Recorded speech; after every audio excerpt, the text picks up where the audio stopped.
सूदखोर और भूमाफिया के खिलाफ और उसको किसानों को बचाने के लिए केंद्र सरकार की एक बहुत ही शानदार योजना है केसीसी, जो सस्ते ब्याज दर पर लोन उपलब्ध कराती है, सिर्फ 60 पैसे की, और 60 पैसे में से 25 पैसे वापस आते हैं किसानों के खाते में अनुदान के तौर से। और इसके साथ ही सबसे शानदार योजना जुड़ी है प्रधानमंत्री फसल बीमा योजना।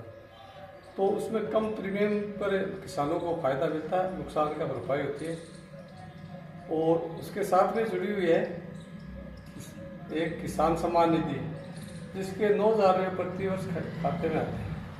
अब ये 9,000 रुपये प्रतिवर्ष खाते में आ रहे हैं, या बैंक वाले कभी कभी कह देते हैं कि किसी का खाता एनपीए होगा। एनपीए कैसे होगा? जब लगातार रुपये आते हैं तो एनपीए तो होने का मतलब ही नहीं होता। अब यहाँ बैंक वाले क्या करते हैं कि ये फसल बीमा है, उसमें बहुत बड़ा घोटाला हो रहा, पुलिस वाले भी उसकी तरफ ध्यान देने अधिकारी ने ये क्या करते हैं, जहाँ एक बीमा होनी चाहिए खरीफ की मूंग की, और उसका एक ही प्रीमियम कटना चाहिए, अब ये काटते हैं 52 बीमा करके, और 52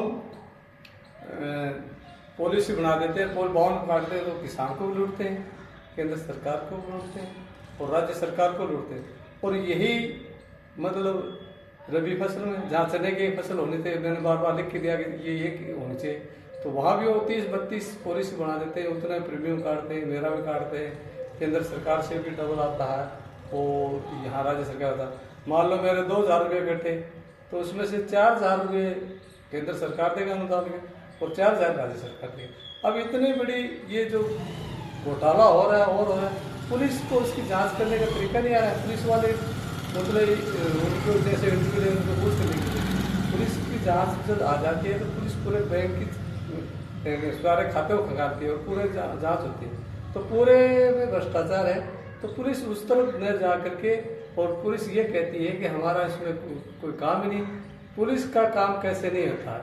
जब चारों ओर से आदमी हताश हो जाता है, चारों ओर से घूम कर आता, जहाँ कोई सुनाई नहीं होती, तो पुलिस केस तो स्वतः ही बन जाता है, और पुलिस को पीड़ित की सहायता करनी चाहिए, और वो एक पीड़ित होता है वो पुलिस के पास जाता है। तो बैंक वाले के पास जो वो हमें परेशान करे 6 साल से, ये आज से नहीं, सन 2020 से कर रहे थे। सन 2020 से हम उनके पीछे पीछे घूम रहे, और सन 2020 तक उन्होंने हमें अभी तक कोई सुनाई नहीं की। अब उन्होंने खाते का एक तरह अपना वो बना रखा, अपने आप ही चलाते हैं। मैं तो बार बार घूम के हांड के किराया भाड़ा लगा कर थक कर हाथ दे दिया। अब वो ज़्यादा तो कैसे जोड़ देते हैं, वो उसको सही करने के लिए उसके बार बार चक्कर लगाए। उनके बाप के हम नौकर तो है नहीं जो उसके बार बार चक्कर लगाए, तो वो काम करते हैं, सरकार उसको तनख्वाह देती है।